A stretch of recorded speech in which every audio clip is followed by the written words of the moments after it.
वर्णाचे प्रकार: तुरीचं वरण, मुगाचं वरण, तडका वरण, सपक वरण, फोडणीचं वरण. आणखी किती आहेत?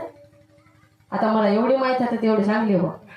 अहो हे वर्णन नाही तर एक वात्सल्यपोटी वर्णन केलं, एक भावनेपोटी केलेलं वर्णन आणि एक स्वार्थापोटी केलेलं वर्णन. पहिलं वात्सल्यपोटी वर्णन केलेलं, आई मुलाचं वर्णन करते ते वात्सल्यपोटी वर्णन. आई काय म्हणते? माय माझा वाघ. वाघ जर वाघाला जर झुरळ पाहिलं तर चड्डीत मुततो वाघ. आणि आई काय म्हणते? माय माझा वाघ. तुमच्या इकडे सांगणं झालं बरं, आमच्या इकडे सांगायला नसता म्हणशाल तुमच्या आमच्या ठिकाणी सांगायला काय मला गावाच्या बाहेर जाऊन देणार नाही.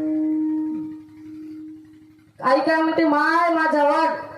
वाघाला झुरळ पाहिलं तर चड्डीत मुततो वाघ म्हणते. आणखी काही अशा बाया खूप वर्णन करतात. मा